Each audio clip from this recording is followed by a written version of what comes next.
आज इस वीडियो में हम बात करेंगे 5 ऐसी कॉमन प्रॉब्लम्स जो कि हम कोडिंग करते वक्त फेस करते हैं। एंड वीडियो के एंड में मैं आपको शेयर करूंगा एक बोनस टिप जो कि मैंने सीखा था जब मैं IIT कानपुर में था। एंड वहाँ का एक प्रोफेसर मेरे को एक चीज़ बताया जो कि one of the most valuable thing I have ever received. So that's why watch the video till the end. But before that, make sure you hit the like button and also don't forget to subscribe to my channel for regular videos. The number one mistake is coding is not a pen and paper method. This is a very common problems that we generally tend to face. अगर आप एक Tier 3 college से हो या फिर Tier 2 से हो तो जनरली ये प्रॉब्लम आप फेस कर सकते हो। आपकी प्रोफेसर शायद बोल सकते हैं कि आप कोडिंग आपको कुछ प्रॉब्लम दे सकते हैं and you just write down the code and submit to as an assignment और a project. And also in majority of the colleges professor board में जाके कोडिंग पढ़ाते हैं या फिर किसी बुक से कुछ चीज डायरेक्टली पढ़ाते हैं। But this is totally a wrong approach if you want to learn coding. आपको कोडिंग सीखने के लिए हमेशा थ्योरी तो सीखना है, उसके बाद इमीडिएटली उसी कोडिंग को आपकी कंप्यूटर या फिर लैपटॉप में जाके प्रैक्टिस करना है। Otherwise you can not learn coding. आप बुक्स पढ़ो कोई बात नहीं, आप वेबसाइट से पढ़ो, आप आर्टिकल पढ़ो, सब कुछ पढ़ो आपकी थ्योरी के लिए, that is the perfect thing. I am not against that, but आपको प्रैक्टिस करने के लिए पेन एंड पेपर मेथड तो कभी यूज नहीं करना। कोडिंग सीखने के लिए आपको प्रैक्टिकल चीज करने के लिए जो चीज आप सीख रहे हो, अगर आप लिंक लिस्ट सीख रहे हो, अगर आप स्ट्रिंग सीख रहे हो, एरे सीख रहे हो, आप डायनेमिक प्रोग्रामिंग सीख रहे हो, सॉर्टिंग सीख रहे हो, तो इमीडिएटली जाके कोडिंग अप्लाई करना एंड उसके बाद जाके आप सीखोगे कि कितना एरर्स आ रहे हैं, कितना फ्लुएंटली आप कोड लिख पा रहे हो, क्योंकि पेन एंड पेपर से लिख के कोई फायदा नहीं होता है। प्रैक्टिस हमेशा आपको कंसोल में करना है। नंबर 2 इज कोडिंग सीखने के time don't switch your language randomly. Like आज हम C++ से करें, कल जावा से करें, उसके बाद पाइथन, उसके बाद जावास्क्रिप्ट, ऐसे करके रैंडमली कोडिंग लैंग्वेज को स्विच मत करना। किसी एक लैंग्वेज को आपको ध्यान से सीखना है एंड साल भर के उसी लैंग्वेज पे ही आपको कोडिंग प्रैक्टिस करना है। एंड उसके लिए सबसे बेस्ट 2 लैंग्वेज है C++ एंड जावा। आप अगर DSA वाली प्रॉब्लम सॉल्व करना चाहते हो, आप चाहते हो कंपनी वाले जो कोडिंग क्वेश्चन देते हैं उसको सॉल्व करे, तो C++ एंड जावा को चूज कर लो, कोई एक को चूज कर लो एंड उसी से ही प्रैक्टिस कर लो आपके सारे के सारे DSA क्वेश्चंस। नाउ मैं ये नहीं कह रहा हूँ कि आपको जो अदर्स लैंग्वेज है वो सीखना नहीं है, ऐसा बिल्कुल नहीं। आप पाइथन सीखो, पाइथन रिलेटेड कुछ काम करो। आपको जावास्क्रिप्ट सीखना है तो जावास्क्रिप्ट रिलेटेड कुछ काम सीखो। लेकिन आज आप जाके जावास्क्रिप्ट में लिखोगे, कल पाइथन में लिखोगे, उसके बाद जावा में लिखोगे, ऐसा बिल्कुल नहीं करना। आप लीड कोड करो, GFG करो, इंटरव्यू बिट करो। आप कोडशेफ या फिर कोड फोर्सेस में आप अगर कॉम्पिटिटिव कोडिंग कर रहे हो तो C++ and Java would be the best and ideal language. C++ मैंने प्रेफर करता हूँ, बट जावा उतना बैड भी नहीं है, तो कोई भी एक चूज कर सकते हो, लेकिन रैंडमली स्विच मत करना। But before that, if you are a GATE aspirant, then PrepLadder is offering you a subject for completely free of cost. No, I'm not saying कि आज ही जाके आपको कुछ सब्सक्रिप्शन लेना है या फिर कुछ चीज खरीदना है, बिल्कुल नहीं। अब जस्ट PrepLadder ऐप को डाउनलोड करना, नीचे लिंक है डिस्क्रिप्शन पे, and just use my code Manish10 if anywhere it is required, and then you will get the access of a free subject. For example, for computer science, you'll get theory of computation from Mallesham sir for absolutely free of cost. तो पहले आप जाके देखो, पहले आप जाके check करो कि कैसे उन्होंने पढ़ाते हैं, क्या आपकी सारे डाउट्स क्लियर हो रहे हैं। अगर आपकी कोई क्वेश्चन है तो पूछो, एंड कैसे एक सब्जेक्ट की हर टॉपिक, हर चैप्टर्स को उन्होंने कवर करते हैं। एंड देन उसके बाद जाके अगर आपको अच्छा लगा तो सब्सक्रिप्शन ले लेना फॉर गेट 23 और 24 बैचेस, क्योंकि if you get the subscription you will get entire subjects cover, that's the first thing, and you will get the subjects cover from the India's most renowned faculty team which is called the GATE Dream Team. अगर आप computer science student हो तो India की one of the best faculty teams आपको teach करेंगे। And उसके साथ आपको हर सब्जेक्ट की question banks, previous year questions, short notes, long notes, सब कुछ एक जगह पे मिल जाएगा। अगर आपके पास एक PrepLadder ऐप है तो उसी ऐप से ही आप एंटायर गेट प्रिपरेशन कर सकते हो। तो that's why I am saying कि आप पहले डाउनलोड करो ऐप को एंड जाके देखो कि क्या क्या फीचर्स एग्जैक्टली अवेलेबल है, एंड सारे फ्री फीचर्स को आप इजीली एक्सेस कर सकते हो। आपको कोई सब्सक्रिप्शन लेने का भी जरूरत नहीं है। तो आप पहले देखो, उसके बाद देखो अगर अच्छा लगा तो सब्सक्रिप्शन ले लेना and thank me later for that. So don't waste too much time, hurry up before the offer actually ends. Number 3 is किसी कोडिंग सीखने के साथ प्रोजेक्ट कभी भी स्किप मत करना। आप अगर C सीख रहे हो तो C से एक प्रोजेक्ट बनाओ, एक सिंपल कैलकुलेटर बनाओ तो भी काफी है। आप C++ सीख रहे हो, आप जावा सीख रहे हो, पाइथन सीख रहे हो, जावास्क्रिप्ट सीख रहे हो, PHP सीख रहे हो, कोई भी लैंग्वेज अगर आप सीख रहे हो तो उसका प्रोजेक्ट नेसेसरी है। IIT में कैसे कोडिंग सिखाया जाता है आपको पता है। IIT में हर एक लैंग्वेज का, जैसे हम लोग जब एमटेक में थे, हम लोग के पास ब्लॉकचेन का कुछ अलग अलग लैंग्वेज हमने सीखा था, हम गोलैंग सीखा था, हम जावास्क्रिप्ट का कुछ चीज़ में काम किया था। तो हर चीज़ में जो नया चीज़ सीखा जाता है उस चीज़ का कोई असाइनमेंट होता है, उसके साथ कुछ प्रोजेक्ट होता है। तो as long as you are not doing the project, आप कोई भी चीज़ ठीक से नहीं सीख पाओगे।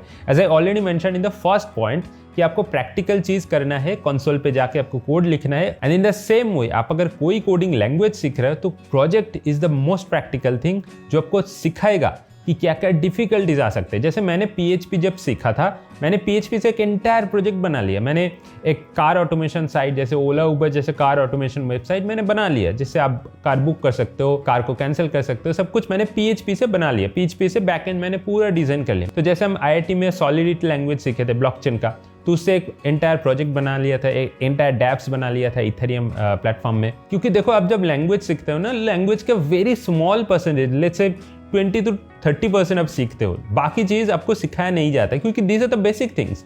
तो बाकी चीज़ सीखने के लिए आपको प्रोजेक्ट करना होगा या फिर कोई हाई लेवल असाइनमेंट करना होगा। लेकिन अगर आपकी कॉलेज असाइनमेंट नहीं दे सकते तो आप खुद एक प्रोजेक्ट कर लो। आप इंटरनेट पे बहुत अवेलेबल है। आप अगर पाइथन सीख रहे हो तो पाइथन के लिए कुछ प्रोजेक्ट सर्च करो कि क्या क्या करना है, कोई इंटरेस्टिंग प्रोजेक्ट चूज करो एंड कर लो। एंड गिटहब पे सारे कोड अवेलेबल है, सारी चीज अवेलेबल है, तो कोई भी एक चीज पकड़ के उसका सिमिलर कोई प्रोजेक्ट बना लो। नंबर 4 इज कोडिंग करते वक्त आपकी कोई दोस्त या फिर आपकी कोई आसपास में लोगों को फॉलो मत करना। आज हो सकते हैं आप लिंक्ड लिस्ट सीख रहे हो, एरे सीख रहे हो, स्ट्रिंग सीख रहे हो, एंड आपकी कोई दोस्त डायनामिक प्रोग्रामिंग कर रहे हैं, ग्रीडी प्रोग्रामिंग कर रहे हैं, कोड शेप में जाके कम्पिटिटिव कोडिंग कर रहे हैं। तो आप सोच रहे हो कि यार मैं तो बहुत पीछे हो गया, मैंने भी आज से कोड शेप स्टार्ट कर दूंगा, मैंने भी आज से डायनामिक प्रोग्रामिंग स्टार्ट कर दूंगा। अरे भाई, तुम एक लिंक लिस्ट का कोड नहीं लिख पा रहे हो, तुम एरे का कोड नहीं लिख पा रहे हो, तो तुम कैसे डायनामिक प्रोग्रामिंग सॉल्व करोगे?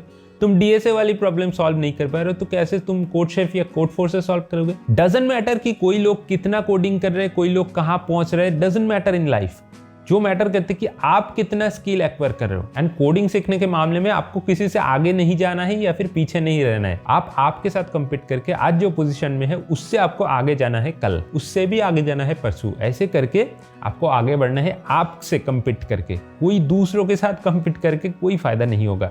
As long as you don't have the skills, that means you are not learning anything। चाहे आप जितना लेट स्टार्ट करो, कोई मैटर नहीं करते। As long as you have the ability to learn something new, आप जरूर सीख पाओगे। Number 5 and one of the biggest mistake is don't skip coding for a long time. आज आप सोच रहे हो मैंने C++ या जावा बहुत अच्छे से सीख लिया, मैंने बहुत कोड कर लिया।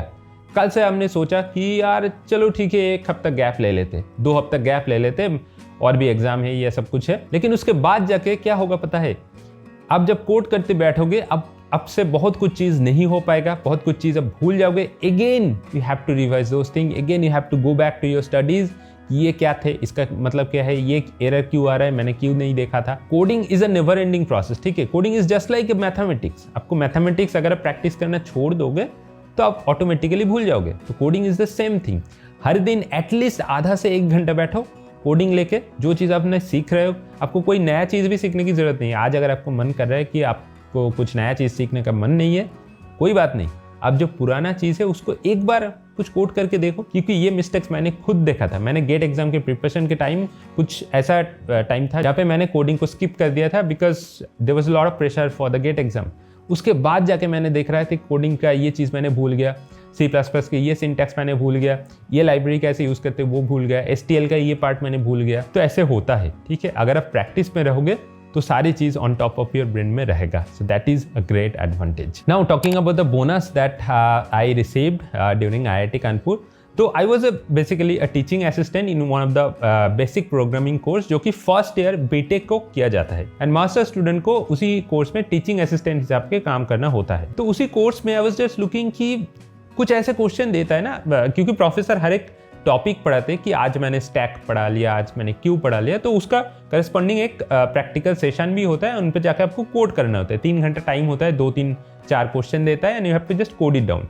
तो मैंने देख रहा था कि यार कोडिंग क्वेश्चन बहुत ही डिफिकल्ट है। मतलब कुछ क्वेश्चन ऐसा है कि लीड कोड की मीडियम से भी हार्डर है। तो मैंने प्रोफेसर को जाके पूछा कि these are the first year students and they are facing a lot of difficulties, then why the questions are made in such a way that students cannot solve those problems। तो उन्होंने एक advice दिया था कि as long as you are learning something and suddenly you are finding that कि मैं इसमें तो comfortable हो गया, तो your desire of learning something new will drastically reduce।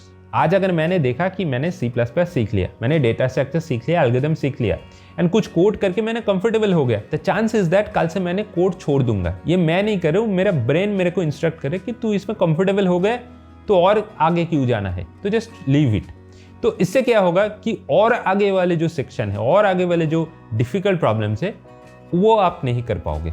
तो that is the one thing the professor said कि as long as you are finding yourself comfortable in any situation you can not proceed further. तो उसी comfortable चीज ताकि student के पास ना आ जाए, so that's why professor is setting 1 or 2 question very very difficult, क्योंकि students वो क्वेश्चन सॉल्व नहीं कर पाएंगे, घर में जाके वो चीज सीखेंगे, बाद में आके क्वेश्चन अगेन सॉल्व करेंगे and in the whole process they will learn a lot of things. तो बस आज की वीडियो इतना ही। वीडियो को अच्छा लगा तो एक लाइक कर देना एंड चैनल को सब्सक्राइब करना मत भूलना। तो बस मिलते हैं अगले वीडियो पे, till then take care and good bye.